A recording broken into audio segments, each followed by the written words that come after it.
We'll start off with Elia. If you can give me a 10-second answer, what do you believe is the purpose of life? Honestly, I'm not really sure. I would say, like, probably like happiness, or like to give what you can and like get what you can out of life, but I don't really know. Okay. No, that's a good point. Sheila, what would you say is the purpose of life? Or does life even have a purpose?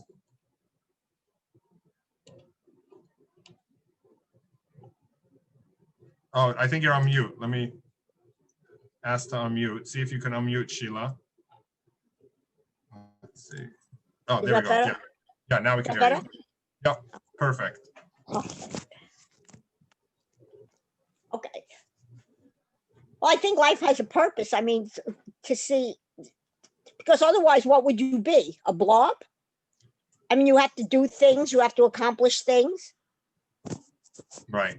You know. Right. That's true. I mean, otherwise you would be a blob. Yeah. Okay, so let's have Steini, if you can read for us the overview of this class that you see on the screen over here. Purpose. Does our world have a purpose? And if it does, what is it? Where does my life fit into the collective responsibility of all creation? To live a meaningful life, we need to ask not what the world can offer us, but what we can offer the world. And before we were born, a mission was embedded within us by God to perfect this world. To that end, each of us has a unique task that only we can possibly accomplish. Beautiful. Okay, so that's the overview. If you didn't understand any aspect, of course, we're going to clarify it during the class. But I want to start off with a interesting video, which will speak for itself. Hey CteenU, we're on our way to go visit Rabbi Yitzi Hurwitz. We've heard about his story and wanted to hear about it from him directly. We found it so special. We think you'll find it special too.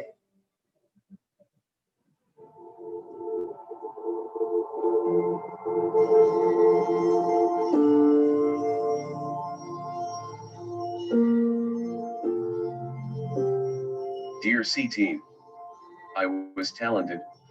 I could teach, lecture, sing, dance and play guitar. I was strong and handy. Within 2 years, I watched that all slip away. My muscles that played guitar, gave to my congregation and danced at weddings lost their functionality. They call it ALS. What value is there in a keyboard that can't type, a car that can't drive, or a pencil that can't write? Having lost my ability to contribute, I felt useless. Like I didn't matter. 4 years ago, on the day after Rosh Hashanah, my breathing rapidly deteriorated. My wife Dina rushed me to the hospital, where I was diagnosed with pneumonia. The doctors presented me with the choice. I could undergo a tracheotomy and live, or opt out and bring my suffering to an end. Legally and halakhically, it was my choice. With Dina's support, I chose to live. Over the past few weeks, I couldn't get my eyes to focus on the letters I wanted to write. Writing one word took as long as 5 minutes. I can't even begin to tell you how frustrating it was. I felt useless as a husband and father. Not being able to write Torah articles, I felt irrelevant. I was in jail. What possible purpose could I have, if I couldn't communicate? Brave and wise, Dina said, on Shabbat, when you don't use the eye gaze computer, you are still significant and relevant. Even if you can only see and look at people, that is meaningful to us. If you are alive, it means that you are relevant to Hashem, and that you make a difference. It is now over 5 years since Hashem gifted me with ALS. While life is full of difficulties, pain, and suffering, there is so much to be grateful for. While I understand the hardships, I choose to focus on the positive parts of my life, and that keeps me going. There is my wife, my children, family, friends, and you. Even within the suffering and difficulties, I can still contribute and help others. Through my blog, I have the opportunity to learn and teach Torah. I forged new friendships with the teens and yeshiva boys that visit. Being crushed has brought stronger connections, new abilities, higher purpose and deeper meaning. I've been blessed with a voice that can't sing, with a body that doesn't work, so I dance to a new rhythm. I'm Yitzi Hurwitz, and I know that I matter.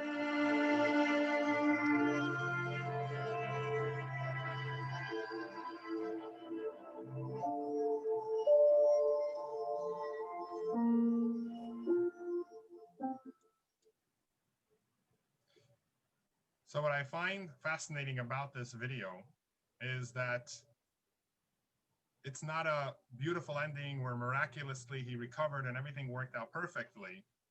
He's bringing out a beautiful point about what is our purpose in life. Is our purpose only if we can be functional, be operating the way people define a successful person, and then we're here for a reason. But if we cannot walk, talk, or do things, then there's no reason for us to be here. And like he said at one point, the doctors told him, maybe just bring an end to your suffering, don't live anymore because there's no purpose. When we say no purpose, do you mean the way you define a purpose, there's no more purpose? Or do we have a purpose from outside of life? Is there maybe someone else that gave us a purpose, and therefore I matter regardless of any situation I find myself in, any challenge, any struggle? Even if I think of it as a failure, maybe there is still a reason and a purpose for me to be here by not another human being, but by the creator of all human beings. If we'll look over here at this quote, you've probably seen before, people will say, eat, drink, and be merry, for tomorrow you will die. It's a quote that the Jewish sources quote as those that say, there are those that believe that life is just about get as much pleasure as you can. It's like going in a smorgasbord where you paid $20, eat all you can. So just eat and eat and eat until you cannot eat anymore because you already paid and you might as well just stuff yourself as much as you can. But the real question is, what is life about? Is life just enjoy as many things as you can within the shortest span of time? What is the best way to spend life? If you were to look back after your life or towards the end and say, did I live a life that I was happy about, or did I wish I did something different?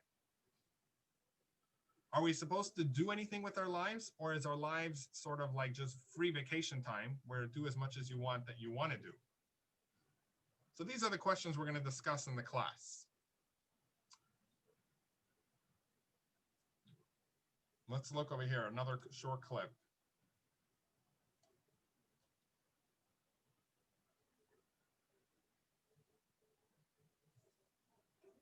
Hey, Cece. Nope. We're on. Sorry.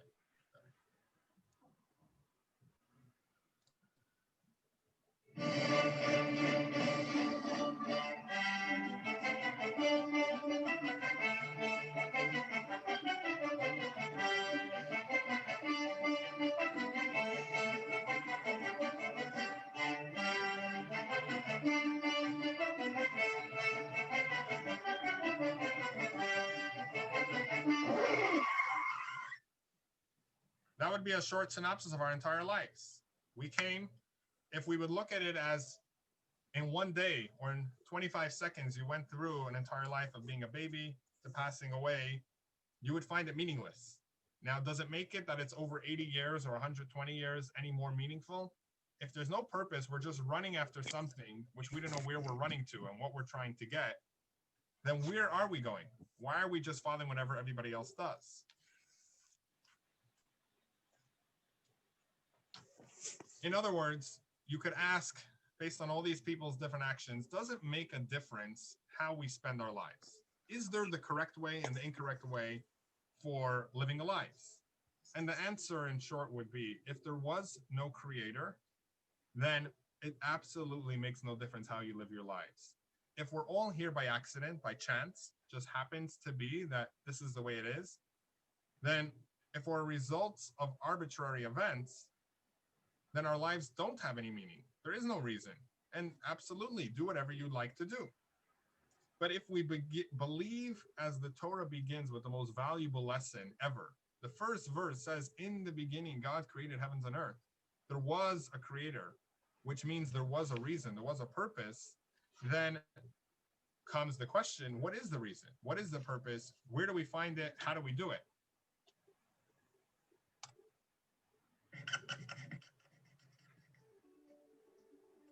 What's the purpose of the universe? The Kabbalah teaches that God created the world to give us the greatest goodness. What's the greatest goodness? Well, when I think back to my life, the moments of greatest goodness, one moment just sticks out beyond the rest. I'm lying in bed and my mother is sitting beside me and she's reading to me Winnie the Pooh. It was ecstasy. I don't know, I must have been 18. No, I'm just joking. I was 20. No, I'm okay now. I must have been about 5 years old, but that moment is so deep inside me. What was the greatest gift my mother was giving me? It's called presence. That's the greatest gift. My mother was creating space in her life. She didn't read Winnie the Pooh for herself. I knew that my mother was there for me. She created space in her life and put me in the center. And then she completely condensed her entire being into that moment for that 5-year-old. And she was there for me. The greatest gift is the gift of presence, to really be there for someone. And that is the purpose of the universe. God created the world to give us the greatest gift, and that's his presence. To feel God's presence is to feel the presence of love, compassion, peace, truth. Feeling God's presence is the greatest gift.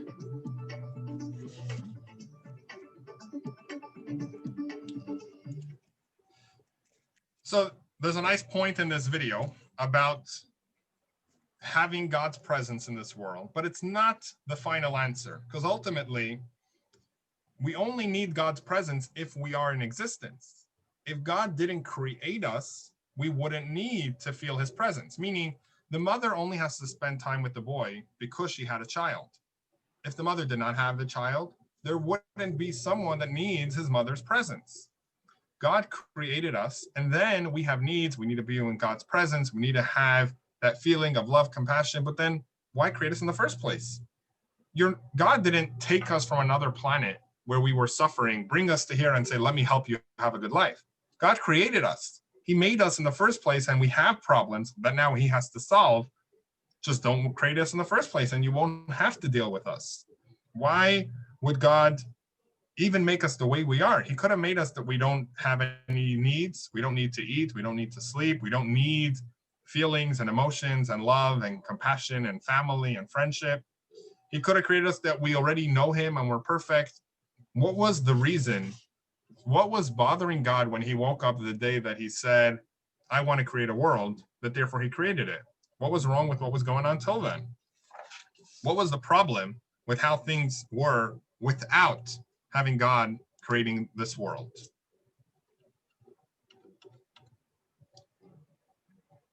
So, Elia, if you'd like to read over here the first quote. Rabbi Shmuel, son of Ami, said, at the beginning of the creation, God desired to form partnership with humans. Very good. So this is the idea, the nucleus of what we're going to discuss. God created the world because, of course, he was perfect on his own. But he said, I want a partner.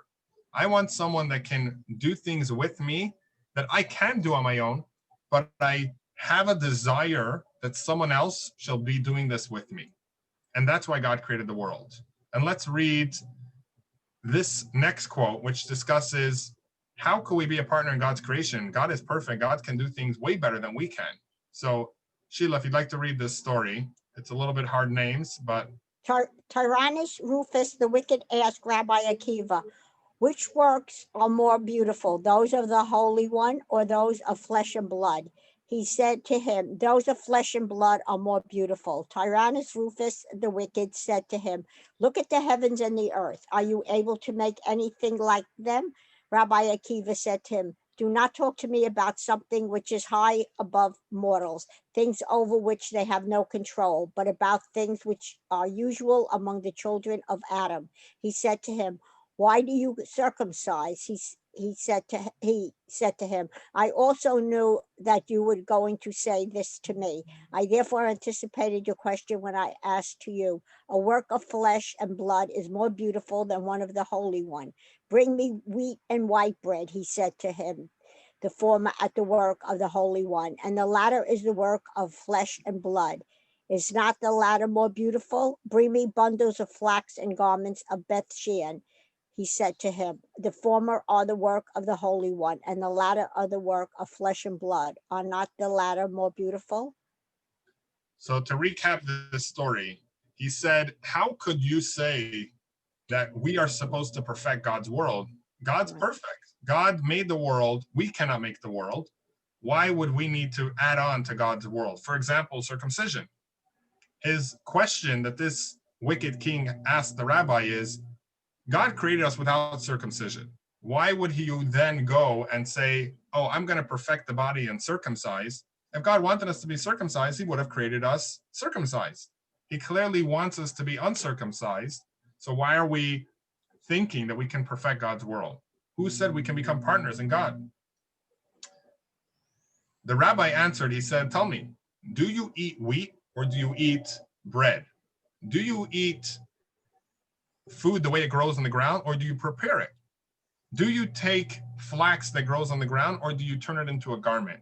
God created things imperfect, not because God is not perfect, but intentionally, God set up a world that's slightly broken. And he said, I want you to come and perfect it. I want you to plow the field. I'll make the stuff grow, but you then have to turn it into bread. I'll make things grow on sheep and on the floor, flax, so you can then turn it into a garment, because we, as our task of what God wants us to do, is to perfect his creation, to be a partner with him where he provides the materials and we provide the final results. And Stein, if you'd like to read this quote. This is why it is written that God created to make, and it does not say that he created and made, to teach us that everything needs to be perfected. Very good. So when God created the world, he says in the last verse, which we actually say during the Kiddush on Friday night, that God created to make, meaning whatever he created was in order that we should continue making the world a better place. He wanted us to be his servants in perfecting the world. So when we see a tragedy, when we see a problem in the world, it would be foolish for us to say, oh, this world is just a bad place. It's intentional that you saw this problem in the world. God says, perfect. You saw the problem because you have the ability to fix it. That is your job. The problems you saw is because you are supposed to fix it. So we're going to get into that in greater detail, but that's point number one. The next aspect is from another quote of another reason why God created the world. And Sheila, if you'd like to read B, the blue box. God created us so that we know him, and in order to do good to us. It is one and the same. The greatest good that can come to a person is to be attached to his or her creator. Very good. So this is in connection to the first point, but it's a little bit of a different twist. God wanted to do good to us. Now, how does he do good to us? By connecting us with him, by allowing us to be connected, by allowing us to serve him, and by allowing us to be partners with him in his creation. So our job is not just to perfect the world, but to know God better, to understand God, to have a relationship that we built to get to know God. And here he quotes from the Zohar that our reason was to know him. And like he says over here, he wanted to do good to us. So the question is, did God create us to know him or to do good to us? And as the answer comes in this next quote, that they're one and the same. By knowing God, that is the best thing we can do. By connecting to God, that is doing good to us. A successful life is not someone that just eats and sleeps the whole day. A successful life is someone that can connect to something greater than himself. And Elia, if you'd like to read this paragraph.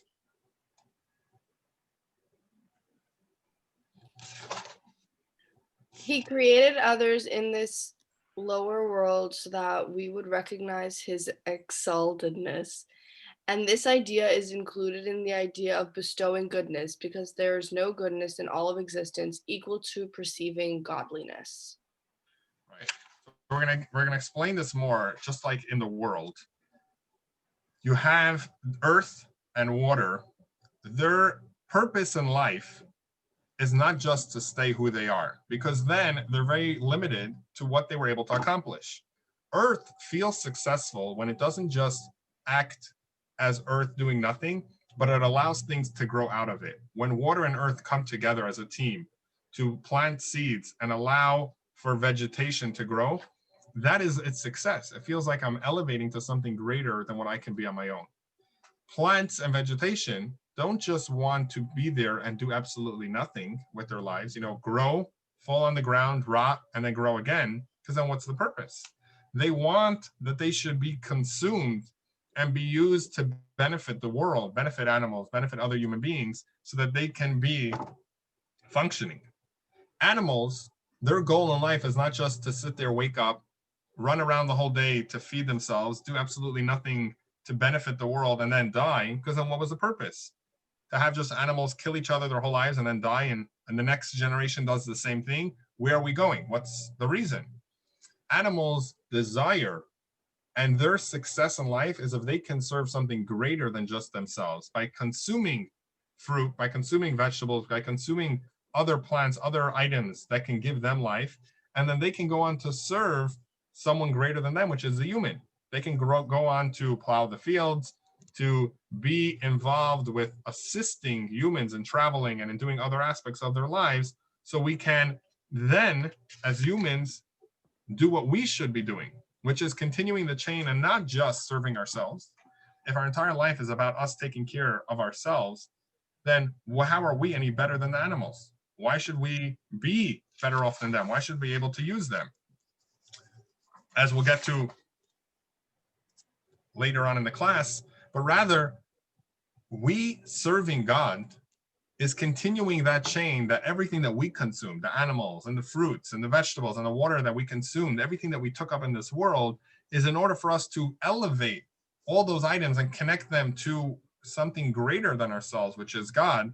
That is the best good that we can do for ourselves, where we feel like we're a part of a chain connecting to something moving up to the next level, connecting it to greater than its own limitations. Here you have a quote. We'll read this inside. Stein, if you'd like to read this. Here you have it in Hebrew, but this is the English. The purpose. The purpose of creation. See that the purpose of creation was to give from his goodness. May he be blessed to another beside him. And therefore, since his desire, may he be blessed, was to do good to others, it would not be sufficient for him to do little good, but rather only in giving the full goodness that is possible the creature to receive, and in his alone may he be blessed, being the true good. His good desire may only be satisfied by giving others that very good that is within him. May he be blessed from the angel of himself, which is the truly perfect good. Yes, surely from another angle, this good is impossible to be found anywhere but in him. Therefore, his wisdom decreed that the nature of this true giving would be that a place be given to the creatures to cleave to him. May he be blessed according to the measure of what is possible for them to cleave. And so it comes out that what would be impossible from the angle of themselves, that they would be described by the same perfection as his perfection. May he be blessed. Nevertheless, surely comes to them according to the measure that is possible for them to be described by his perfection. May he be blessed from the from the angle of their cleaving to him, and it comes out that that they benefit from this true good relative to that which is possible for them to benefit from. Likewise, it comes out that his intentions, may his name be blessed, in the creation that he created was to create someone that can benefit from his goodness. May he be blessed in the manner that is possible for him to benefit from him. Right. So I guess it's a little bit of a harder read because they're trying to give an accurate translation of what he said. But the idea is that God. The Tokyo trials, so the end of the Japanese. Sorry. Let's pull up this video. The Tokyo trials, so the end of. Sorry. The video is playing games here. Okay. Let me pull up this video so we'll understand a little bit better.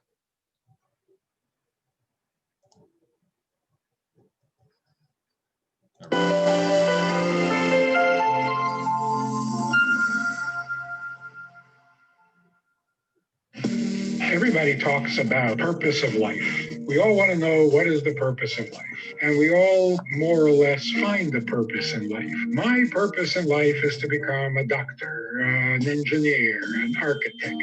My purpose in life is to visit all the interesting sites. Can we truly make up a purpose? Isn't the definition of purpose the reason for which we exist? A purpose always comes before the fact. You don't build a car and then wonder what its purpose is. When you have a purpose, it produces a car. So the purpose always comes before the product.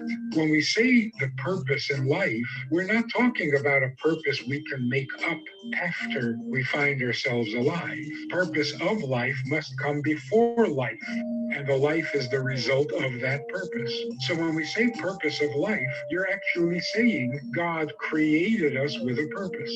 So when you talk about purpose of life, whose purpose are you talking about? Your purpose cannot justify life, because it comes after life, after you've already been born. The purpose of life must be the purpose which the creator of life was motivated by. So if God created us for a purpose, then our existence has a purpose. If he didn't create us with a purpose, then there is no purpose. And then we actually wouldn't need a purpose. We wouldn't go looking for purpose if we weren't created for a particular reason. What makes us look for purpose is the unconscious or subconscious instinct that tells us we are here for a reason. And when we don't find that reason, when we don't know what that reason is, it makes us uncomfortable. It's almost like remembering an important appointment, but I don't remember with who, or when, or where. So I know I should be someplace very urgently, and I don't know where, and I don't know when. Very uncomfortable feeling. That's what makes us search for the purpose of life. But the purpose has to come from the Creator. It must exist in the Creator. So if life is purposeful, it means that we were created that way. So any person who feels that there is a purpose to his life also believes in God and believes that God is a purposeful creator.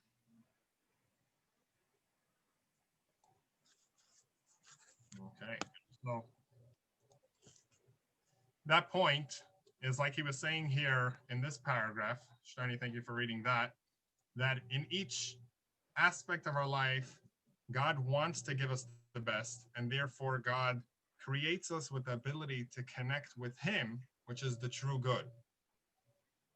So he wants to do good to us, and therefore he wants us to know him and know what the best good is. And that is the greatest good that can come to a person, attaching to his creator, given to him a purpose by his creator. A purpose that we made, like we had in the video, would never be an ultimate purpose. It would be something that we come up with, but we never know if it's true. And as the Talmud says, I was created to serve my creator. It says everything previously, before this statement, the Talmud says, everything in the world was created to serve the human, and the human was created to do his aspect of serving the creator. Let's pull on the next slide.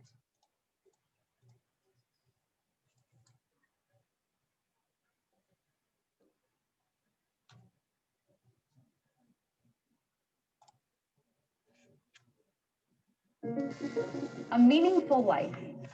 Everyone desires a meaningful life. We might say that this is the ultimate goal for which people strive. What does Judaism say about living a meaningful life? The answer might surprise you. When viewed through a Jewish lens, the question about searching for meaning is actually a distraction. There's a more important question that we ought to ask. The question is, what is my purpose? There's an important difference between meaning and purpose. Take, for example, a school teacher. What meaningful things can she do with her students? She may find it meaningful to play hopscotch with her students, or share with them celebrity gossip, or teach them how to get toothpaste back in the tube. But what is this teacher's purpose? In this instance, she was hired to teach math. That is why she's in the classroom, and success in her job will be determined by this criterion alone. In other words, meaning is arbitrary and subjective. It consists of anything one deems to be enriching, inspiring, or beneficial. But purpose conveys that there's a definite and objective reason for an existence. It was produced for an intended purpose and is here for a specific goal. This is relevant to my own life. I can choose to either search for meaning or purpose. In a meaning mindset, my existence is what comes first. Then, because life can feel empty, I attempt to make life meaningful. The meaning that I find answers to my existence. In a purpose mindset, the purpose is what comes first. I have a raison d'etre, a purpose that preceded and necessitated my existence. I answer to my purpose. There is often some confusion between these two perspectives because a meaning mindset can be beneficial to others and a purpose mindset can trigger self-satisfaction. But they should not be confused. The starting points and end goals are very different. Think of the following two wheels. Meaning starts with me, my existence. This is followed by my personal void and then by my search for meaning. It so happens that I find meaning in helping others, but that is largely a byproduct of my search for meaning. It is not what drives me. In this mindset, success is ultimately determined by one thing, whether I have found meaning. But purpose starts with a mission that precedes my existence. This is followed by my birth to fulfill that mission. It so happens that implementing this mission could be personally meaningful, but this is a byproduct of focusing on my purpose. It is not what drives me.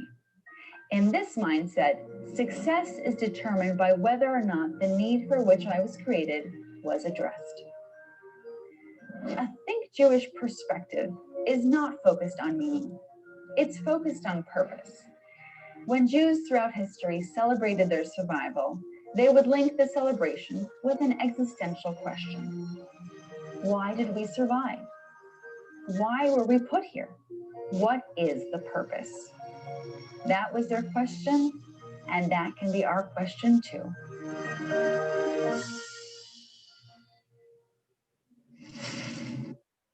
So ultimately, it boils down to, if there was a God that put us here, there was a reason for it. It's not, I want to find something that works for me, but what am I doing for furthering the reason why I was here? In other words, we can think of it as, do we use the world or are we abusing the world? Take this picture, for example. And if you read over here, industrialized nations, for example, the US, you'll have consuming 87% of the world's paper. And the average citizen is making a lot of destruction in the world. And you could ask yourself, do you actually benefit the world more than you actually consume from the world? Meaning, who's gaining more? Is the world being destroyed more by you than you're actually helping it? And then it's all about being a selfish person that's just taking advantage of the world. And as long as the trash is not in your backyard, as long as it's in some wasteland dump, you're fine with it. It doesn't make a difference. Do we ask ourselves, who gives us the right to do it? Whose life is more important? Why do people ride on horses? Why don't horses ride on people? Maybe we should get down on our 4 knees and allow horses to have a pleasurable time that they should be able to enjoy their life. So we look in the Torah for our answers of these questions, and we'll find here, the Torah says over here, we'll begin with Eliyahu, if you'd like to read this verse.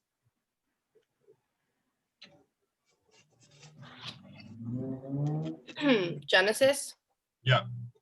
God created man in his own image. In the image of, God created man in his own image. In the image of God created he him. Male and female he created them. And God blessed them. And God said to them, be fruitful and multiply and replenish the earth and subdue it. And have domination over the fish of the sea and over the birds of the air and over every living thing that moves upon the earth. Very good. So now the Torah tells us clearly God created everything. And look over here at the verse. God says, have dominion over the fish of the sea, the birds of the air, and over every living thing that moves upon the earth. God wants us to have dominion in a proper way, not in a abusing way, but using it in order to fulfill our mission. And Sheila, if you'd like to read this paragraph from Nachmanides, one of the commentaries, he lived about 800 years ago. And subdue it, meaning he gave them the power and rule over the earth to do whatever they wanted with the beasts and the swarming animals and all of those that slither on the ground, and to build and to uproot and plant and to quarry copper from its hills and to do things similar to this. And this is all included in its stating earlier verse 26, and over all the earth. Very good. So this was the reason why God created everything. Again, not that we should abuse any of these items and use it in a detrimental, destructive way, but where we should use it to help our goal. And Stein, if you'd like to read over here this paragraph, this is from Psalms. King David writes this. What is a human that you are mindful of him, and the child of humans that you visit him? For you have made him a little lower than that of angels, and have crowded him with glory and honor. You made him to have dominion over the works of your hands, and you've put all things under his feet.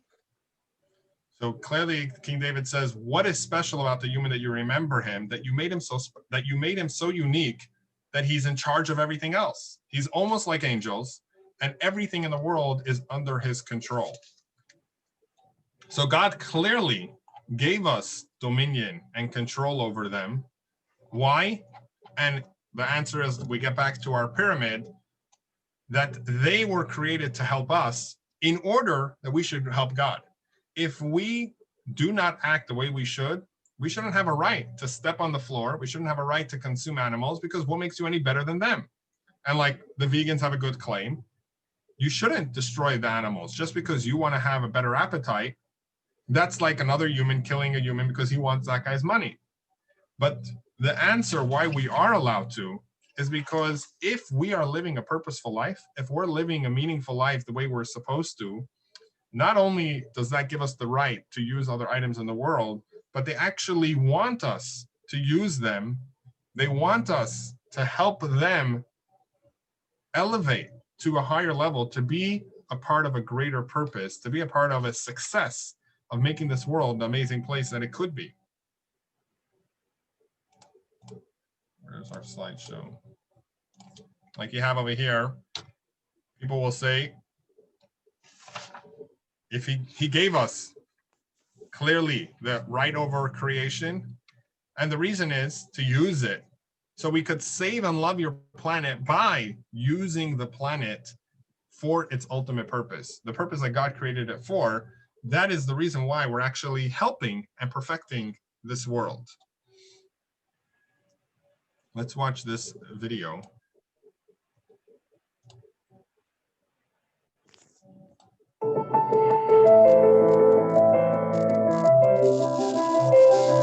Let me share with you a story. There was a disciple, a chassid of Rabbi Shneur Zalman of Liadi, the Alter Rebbe, the author of the Tanya, who once came to visit his spiritual master. This man was going through many difficulties and challenges in life, and he lamented to his Rebbe about all the things he desperately needs in his life. I need this, and I need that, and I need this, and I need that. The Rebbe listened very attentively and then responded. You speak about everything you need. You don't mention that which you're needed for. And what he was sharing with them was a very profound message. Sometimes I focus so much on my needs and I lose sight of my greatest need.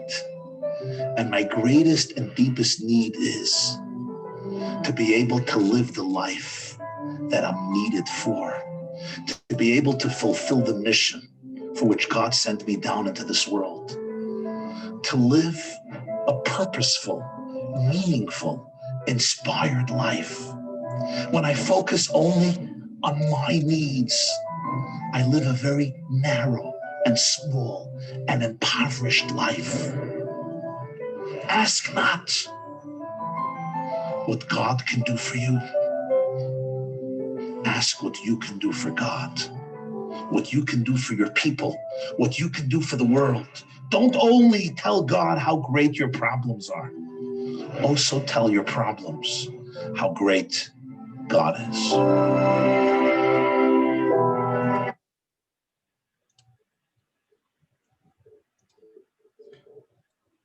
So you have over there, we know what our task is, to help this world. But when we say help this world, we don't just mean, like in the story of Rabbi Akiva, that our job is to bake cakes and to make clothing, and that's a success. But rather, we're put here with a mission of using all those items to ultimately bring God's presence into this world. And Elia, if you'd like to read this paragraph.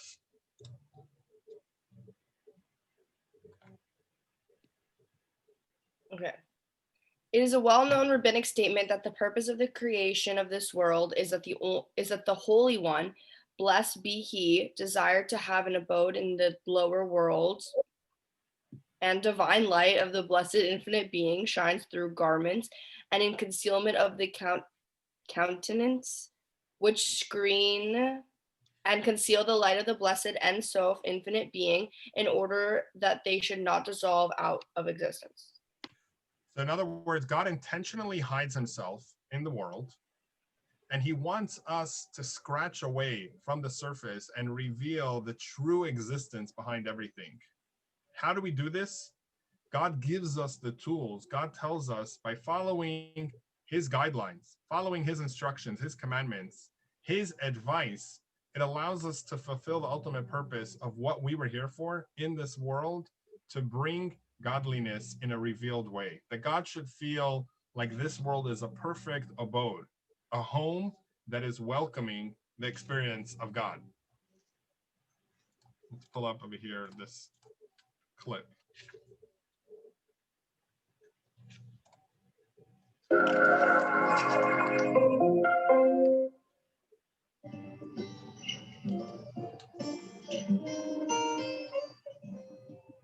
For hundreds of years, perhaps since the beginning of creation, a piece of the world has been waiting for your soul to purify and repair it.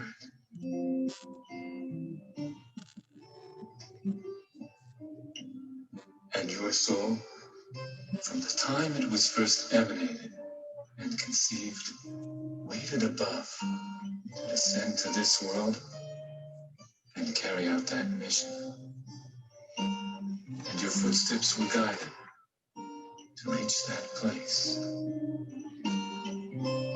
And you are there now.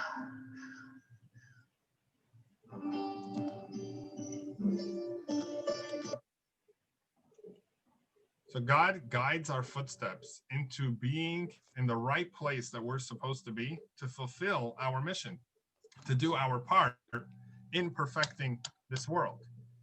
Looking at these trees, you have over here on the left, a tree growing in the ground, producing its leaves.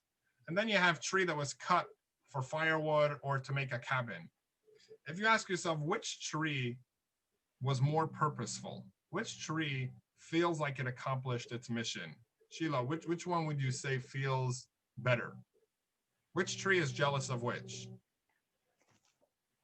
Well, I would say that the one with the leaves, I would say that's the most important because it's giving shade, and I think that was the original purpose.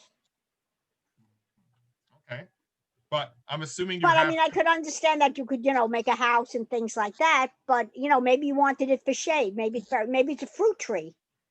Right. So if it's a fruit tree, you're right.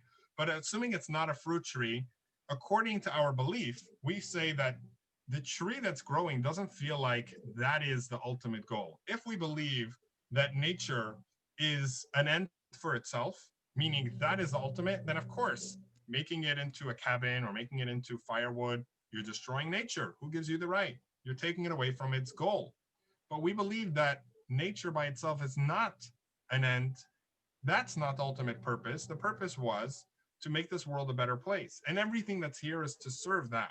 So if I could cut firewood and use that to heat up a home, invite guests over, make a cabin, have a place for people to sleep so they can enjoy a relaxing time, enjoy nature, enjoy a vacation, or spend time with family, do things that are positive, the tree rather be cut and used for a purpose than to be sitting around and just be in the forest, not being used to be elevated to serve the human, which is serving. Yeah, Can sure. I ask you a question? Of course. Also, aren't trees necessary, like to hold down, like when they have, the like floods and the thing like that, when you chop down too many trees, aren't there like floods and fires and things like that? Don't they serve a purpose, the trees? And don't they also, aren't they a place like for animals? And when they chop down the trees and the animals have nowhere to go and the birds have nowhere to go? No, 100%. And therefore, we don't chop down all the trees, but we don't say don't chop down any trees, right? Because you have right, not any. So what we do say is that the world is here in order to help us survive better. And therefore, we want the world to exist. We don't want to completely annihilate the world. We don't want anything to go extinct. But at the same time, we don't say don't chop down any trees, because who gives you the right to chop down a tree? Maybe the tree wants to just stay as is. But we believe that the tree is here, part of God's creation. God decides the purpose, and God tells us in the Torah what's the reason of the universe, of the world to exist, so we can serve God and do his commandments by using the items in the world to better the world. That is a success for the tree. Of course, if someone chopped down the tree because they were just mad and it was a fruit tree and now it stopped producing fruit, which itself is a sin according to the Torah, because choose another tree to chop down. You don't have to chop down a fruit-bearing tree. Or if you were the Nazi regime and you're chopping down these trees to use it to destroy people, then that's making the tree worse off. The tree rather be, of course, planted and do nothing rather than assist evil. But when the tree has an option to assist goodness, that is ultimately the greatest gift that the tree wants. Let's pull up this clip, which will explain a little bit more about the world being imperfect on purpose.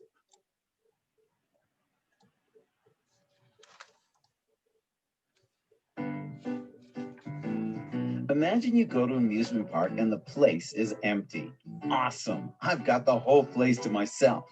And sure enough, there are no lines because every ride is broken. What a downer. The manager runs up to you and tells you how thrilled he is you finally arrived. Thrilled? Why? Aren't you a repairman? What? It says so on the back of your t-shirt. Ron Ride Repairs. Many of us think this world is one big amusement park, and we're here to have fun. But the problem is that so many of the rides are broken. And that's actually good news, because we are fixers, and we've come to this broken world to fix it. But we need to remember that it's not a quick fix, and that's okay. Because when you know you're a fixer, you'll enjoy the opportunity for fixing. Our greatest pleasure is in living our purpose. Our life's joy is in doing our job. So find what's broken in your life, stay focused, and work at fixing it. You're a fixer.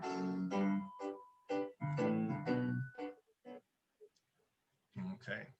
So now that we covered that point, I'd like to move on to the next part of the class, which is the individual. We explained here what's God's purpose in creating everything for the human, so the human can connect with God, understand God, and make the world a better place. Be a partner with God in bringing godliness into the world. God intentionally broke some rides to allow us to get the training, allow us to get the reward, the participation in fixing the rides, in fixing this world, and ultimately being a partner with him in creation. But now the question is, what about me? Stein, if you'd like to read this blue box. Every person that God created, he created with a unique purpose. The world would not be complete without you. Very good. So think of it as a puzzle that has billions of pieces. You can work really hard on putting together this puzzle and have almost all the pieces, but you're missing one. You would be embarrassed to hang it up on the wall because it's missing one piece and it just looks so ugly that it has such a nice picture, but one piece, it just ruins the whole image. Now, someone will tell you, what do you mean? Why are you upset? You have billions of pieces. Who needs that one?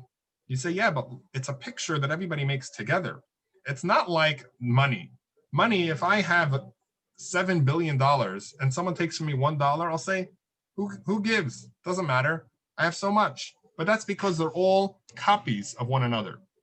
God did not create us humans as copies of one another, but each and every person is a unique piece in the puzzle of creating and enhancing God's world.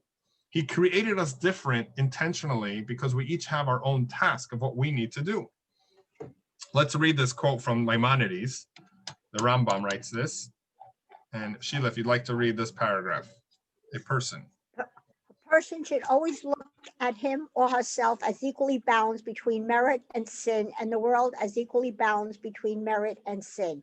If he or she performs one sin, he or she tips his or her balance and that of the entire world to the side of guilt and brings destruction upon him or herself. On the other hand, if a person performs one mitzvah, he or she tips his or her balance and that of the entire world to the side of merit and brings deliverance and salvation to him or herself and others. So every aspect of the world is dependent on each and every person. We have to look at ourselves, that the entire world will make it or break it based on our actions, because ultimately, how do we know this? How do we know that you matter? Because the fact that you are here, God had Abraham, he had Moses, he had the greatest people, and yet he created you, means there was something that they could not do that only you can do.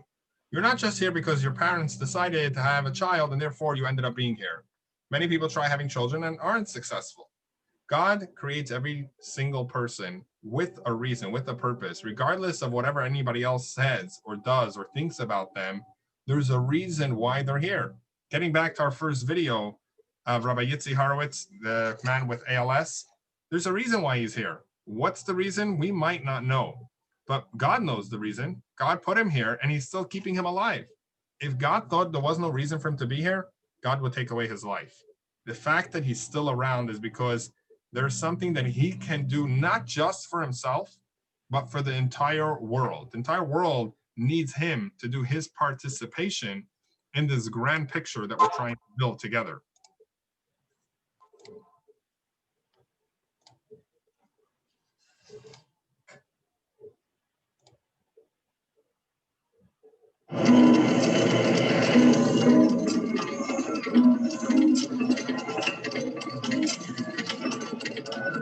Right after my father died, I would come up here a lot.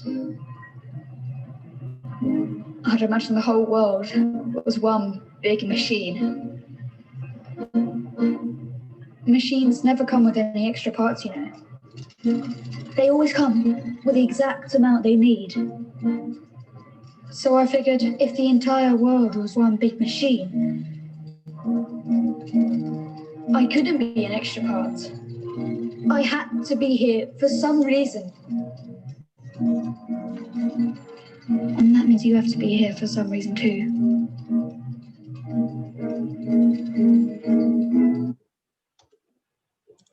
So each and every person has a reason why they're here, that they're indispensable. No one else can replace them. Let's read over here before we read this.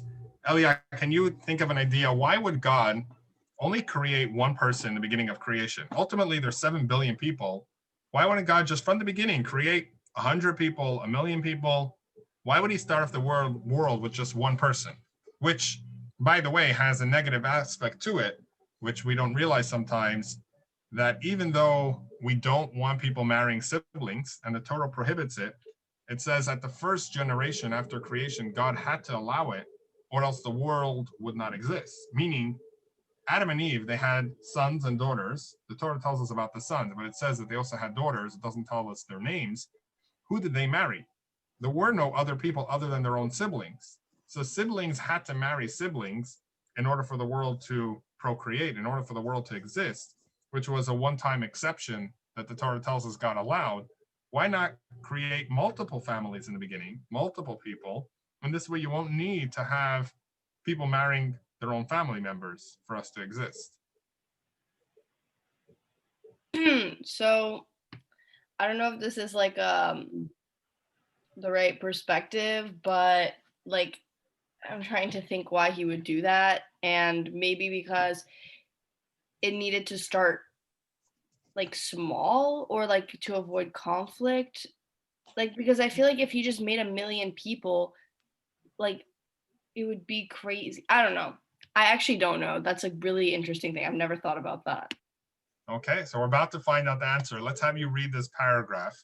This is from the Talmud, and it answers exactly that question. Okay. Therefore, but a single person was created in the world to teach that if anyone was caused a single life to perish from Israel, he or she is deemed by Scripture as if he or she had caused the whole world to perish. And anyone who saves a single soul from Israel, he or she is deemed by Scripture as if he or she had saved a whole world. Again, but a single person was created for the sake of peace among humankind, that one should not say to another, my father was greater than your father. Again, but a single person was created to proclaim the greatness of the Holy Blessed One. For humans stamp many coins with one seal, and they are all like one another. But the King of Kings, the Holy Blessed One, he stamped every human with a seal of the first person, yet not one of them are like another. Therefore, everyone must say, for my sake was the world created. Very good. So the Talmud here gives 3 points all along the same line. God intentionally created the world with one person to tell us that the entire world is worth it for just one person. Each and every person in the world has to say, everything in this world was created just for me, meaning not in a haughty way or in a way that everybody therefore has to give me things, but in a way as I mean so much to God that everything he created would be worth it just for one person. In addition, the Talmud says it brings out God's greatness, that he can create multiple people looking like the first man, but yet everybody looks different. And also to not allow people to say, my father is greater than your father. Ultimately, we all have the same father. We all have the first man, which fathered everyone. But the idea is that everybody is valuable. Everybody is important. If God only created millions of people in the beginning, I would say, well, Not everybody's important. God created many people. Some of them are needed, some of them are not. There's always extras. He created so many people just from one person to say everybody that was created, you're ultimately a part of this one creation that makes the entire world worth it. Adam was worth the entire being. Each and every one of us are just like that. In a small sense, we are a part of this large picture that has many pieces that only together can unite the world as one. Which, just as a side note, I was seeing a little while ago about the battle in the Falklands. There's an island off of Argentina, which I believe was in 1982. The Argentinians tried to bring more pride to their country and divert from attention that their economy was not doing great. They attacked this island, which the British held control of. They killed the British soldiers, some of them, and eventually the British army came, attacked back. Hundreds of soldiers died on each side, and eventually it went back to square one, where Britain was again in control of the island. And you think to yourself, the person that started this war, what was he going through his mind? This wasn't like back in the day, in the times of Napoleon or the Greeks and the Romans, where people were bloodthirsty. This is 1982.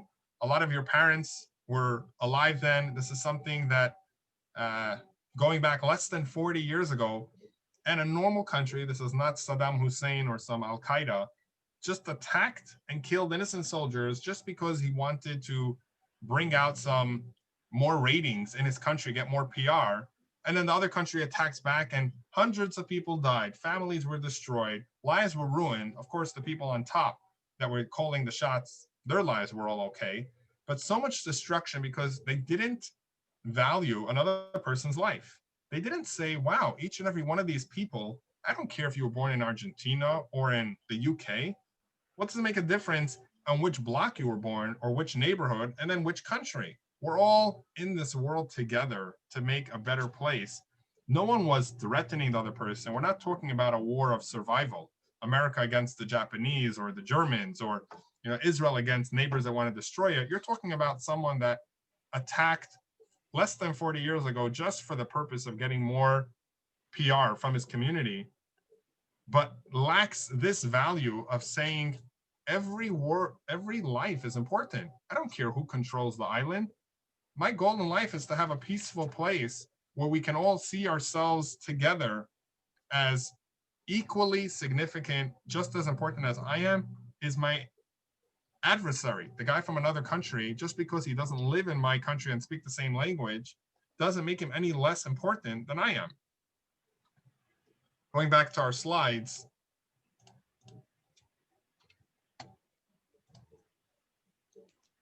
the call that the entire universe was created for you is therefore demanding that you should do something about it.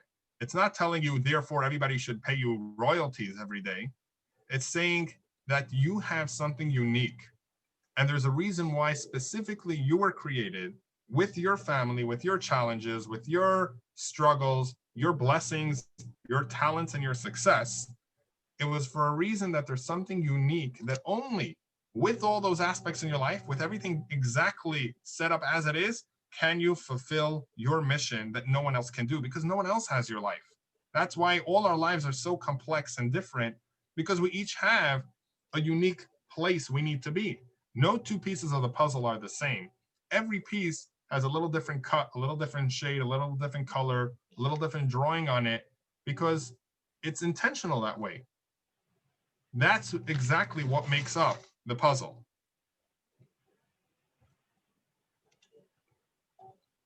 So moving on to the next point of the class, now that we discussed that we are needed, each and every one of us, the question is, does God really need anything?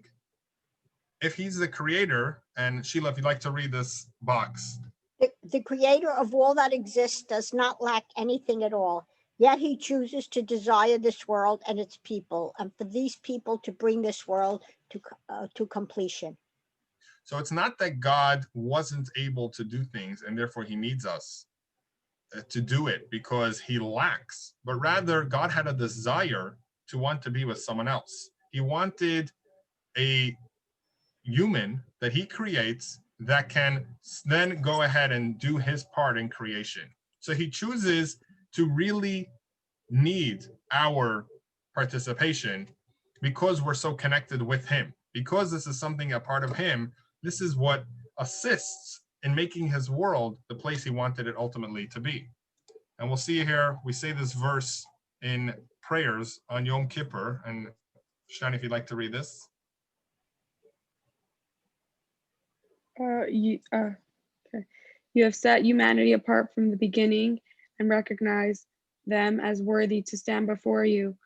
For who could tell you what you should do? And even if they are righteous, what benefit does that give you? Yeah. So on his own, God says, I don't need it all. But he chooses to set humanity aside and recognize him as someone that he wants to have a relationship with. And like we have over here, since he is not lacking anything, why does he create us? Does he have a reason? And there's a difference between the way we desire and the way God desires something. We can't compare the two, because when we desire something, we need to fill a need. There's something that I need, and therefore this will fill that void. I need food to fill my hunger. The desire is a means to an end. It's a means with which I get the end result that I want. But on the other hand, God has no needs, and the desire is the end, meaning it's not that he has a desire for something that's out of him. That was his goal. His goal was that he should desire our participation. God is complete and lacks nothing, but yet he chooses to want to be with us. And as we'll see in this slide over here, Elia, if you'd like to read this slide. He does not become more perfect if all his creatures serve him, nor would he lose anything if nothing existed aside from him. Right? So God doesn't need us in the sense of without us, he doesn't exist. Without the world, God would still be there. And he doesn't become more perfect with us, but he had a craving. He had a temptation that he wanted to have the humans. He wanted to have a world of those that will serve him. Let's read this. It's a longer quote from Maimonides.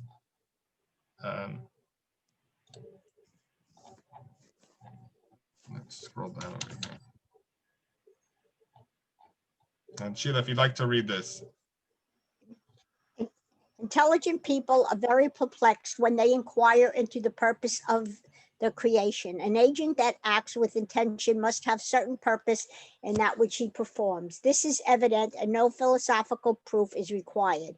It is likewise evident that which is produced with intention has passed over from non-existence to existence. It is further evident and generally agreed upon that the being which has absolute existence, which has never been and will never be without existence, is not to need of an agent. We have explained this before. The question, what is the purpose, cannot be asked about anything which is not the product of an agent. Therefore, we cannot ask what is the purpose of existence of God. He has not been created. Want me to read the rest? Yeah, the next one. Okay. Even if the universe existed for humans' sake and humans existed for the purpose of serving God, as has been mentioned, the question remains, what is the goal of serving God? He does not become more perfect if all his creatures serve him and comprehend him as far as possible, nor would he lose anything if nothing existed beside him. It might perhaps be replied that the service of God is not intended for God's perfection. It is intended for our own perfection. It is good for us. It makes us perfect. But then the question might be repeated. What is the object of being perfect? We must, in continuing the inquiry as to the purpose of the creation, at last arrive at the answer. It was will of God, or his wisdom decreed it. And this is the correct answer. Right. So he says, for God, there doesn't need to be a purpose, and there is no purpose, because only something that's created can you ask, what was the purpose of it being created? God was not created. But then why did God create us? Why were we created? And if it's only for our own perfection, then you could ask, well, what gain is there in us being perfect? Why create us and need us to be perfect? And therefore he concludes with the fact that the reason why we were created is because God so desired. It was a desire that he had. This is what he needs. Just like you don't expect, when you sit there and make a sandwich and you spend time on making your sandwich, you don't expect your sandwich to say, well, why did you work so hard to make your sandwich? He said, you say, well, this is what I wanted. I wanted to eat a sandwich that I spent time on. I wanted to buy a phone. I wanted to buy a table, a chair. This is what gives me pleasure. We were created by God because God desired to have us a part of his life, a part of his existence, a part of creations that he makes. This was his reasoning for making us and bringing us into existence.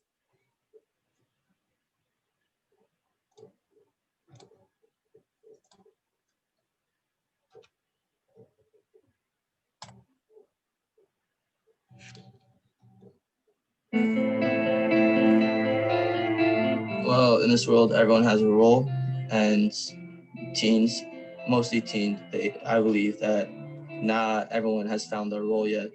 They're just still searching for it. Everyone compares themselves to each other. Everyone compares themselves to someone's best, because online you only see everyone's best. You never see when someone's struggling. You never see like when someone's upset. You never see the behind the scenes, like the day-to-day stuff. And social media just like amplifies the whole attitude of religion doesn't matter. It's just what you want to do. It's not what Hashem is telling you what to do or what your parents are telling you to do. It's what you want. Die ärmste Brachs von der Lebenschten, und das ist verbunden mit Menschen, Sipu Knafschi, mit der ärmste Befriedigung, und das durch den nicht mehr Macht noch einander, nur nicht sehr, als alles, was der Lebenschte hat gegeben, moderiert, entwickelten das in der Fuß der Moos, und das ist der ärmste Weiß, der ärmste Recht, und dem ist die Kirche zum Schutz. Und der Ewige hat gegeben, jeder Mensch, Allahs Kammer bekammer, jeder Rieden, zusammen mit den Möglichkeiten und die Kirche, was bekommt, gibt mir eine Lehre der Möglichkeit. Soll sie entwickeln in der Fuß der Mord. Every single person, no matter what, matters. There's always a room for somebody in someone else's heart.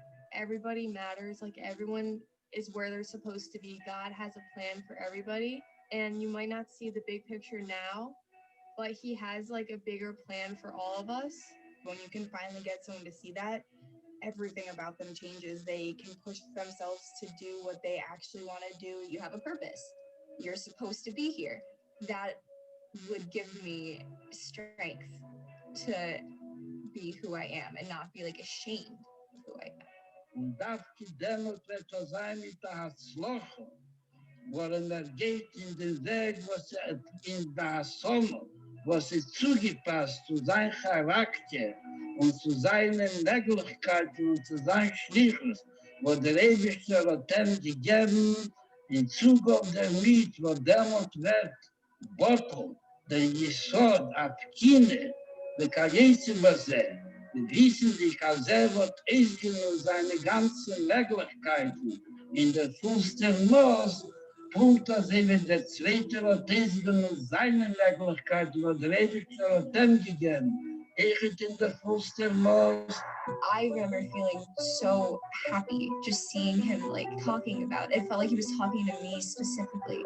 And it's crazy. I was at Times Square and I was like surrounded by like thousands of people. And like, I know every single person there was feeling the Rebbe was talking to them. It wasn't just me. It's nice to hear that he's not talking about something that's like outdated or something that like you can't really relate to anymore. Like that is so relevant to what's going on in the news today. I feel like the Rabbi just told me that there's only me. There's no other person that can be me, and I can't be exactly like another person. The Rebbe's teaching of like bringing out yourself, like bringing out the best qualities of yourself is just so important. Und der Dämmelt ist in der Emes, ein Mensch beschleunigt, worin geht in seinen Weg, macht nicht noch kein anderer und ist nicht mit keinem anderen wollen Moten gegeben den größten Glück, was sie kann sein, dies nutzen den nebelsten Käfig und durchführen den nebelsten Schlichus in der Pustermord.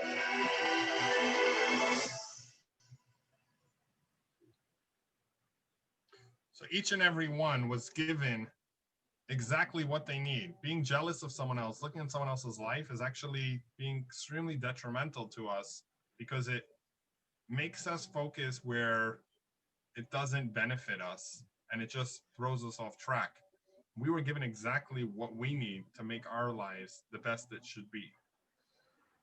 And to finish off at the last point, our service of God is not just when it comes to doing what God wants, when it's celebrating a Shabbat or celebrating a holiday, but each and every aspect of our life can be serving God if we're doing it all for the purpose of living a healthy lifestyle so I could serve God. Meaning, if you go to sleep at night in order that next day I should wake up, I should be able to do what I'm supposed to do my commandments to serve God. I eat so I can have the energy to serve God. I sleep. I get married so I can have children, so I can do a commandment that God wants me to do. Then every aspect of our life, even our work, I go to work so I could earn money, so I could support my family and live a lifestyle like God wants me to live. Turns out that my work is a service of God. Every aspect of my life is serving God because it's helping me get to my ultimate goal. We'll go now to the summary of the class, the key points. And we'll start with Sheila, if you'd like to read the first point. The ultimate purpose of all of reality is beyond the ability of any human to fully comprehend. The Torah gave insight into the purpose of existence to the limited extent that the human mind is capable of understanding. Right, so we as humans that were created cannot know why we were created. We were the after effect. We were the result. Cars don't tell themselves, well, why were we created? Let's figure it out. The human created them, so the human gives them the reason why they were created. So we cannot figure it out by ourselves. We can just do things to help us feel better, but it won't be the ultimate purpose.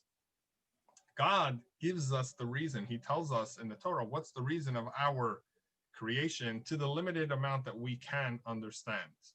Oh yeah, point number 2.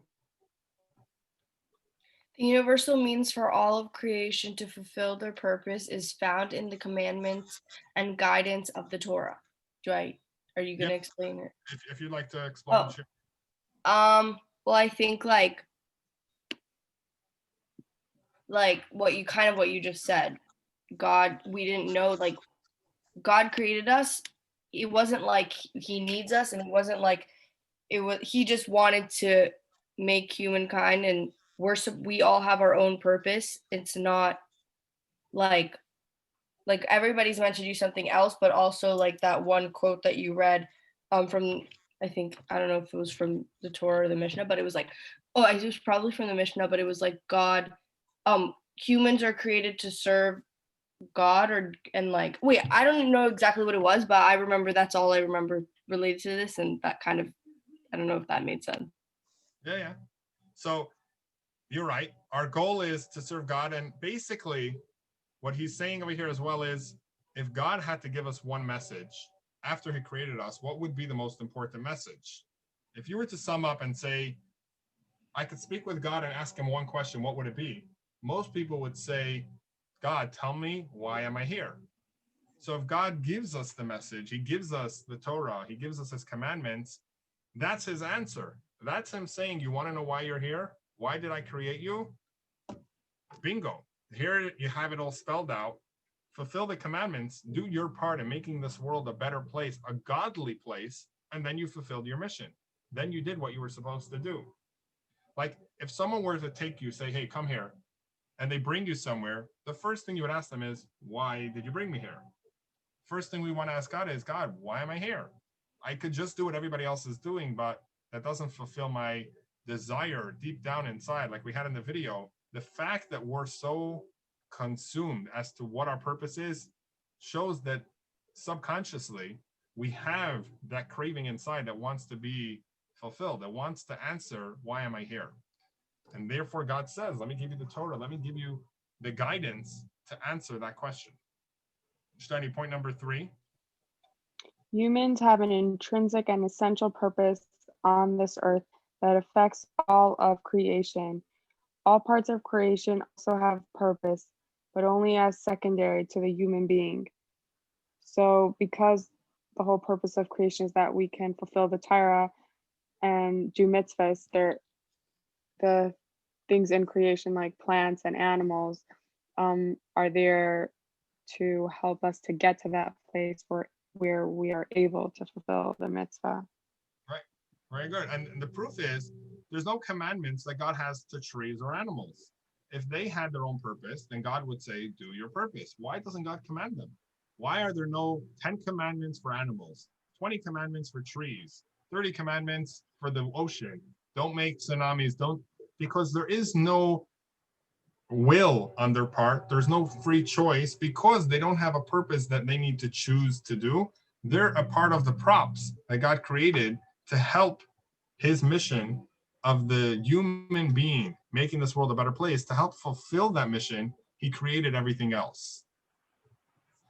Okay, Sheila, point on column number 2, first point. Since humans have free will and incredible power, both creative and destructive, it is the task of the human to elevate the entire world and bring all of creation to its ultimate goal. Right. So it's our job. We could either pass in flying colors and do a great job at making everything in the world do its right thing, or we can fail when we use the forces of the world for destructive purposes, for selfish reasons, for famine, for hunger, for death, for stealing, all the negative items. Then we're actually making more destruction than just the world would be doing on its own, because it's all ultimately in our power to do it either a great job or an awful job. And Elia, point number 5. Person's purpose is not fulfilled by consumption, but by production and contribution. A meaningful life is a constructive life. Right. So what is the purpose? It's not by, like we had in the story, by how much we can do, how much we can actually consume, or what are our needs. We can make a list of our needs and say, if I do all these needs, then it's great. But rather it's by the contribution that we can make to the world. A meaningful life is one that we are not asking, what can the world do for me? But what is it that I can do for God? What is it that I was needed for? Why was I put here? What is my purpose? And that is the ultimate constructive life. Okay, point number 6, Shani.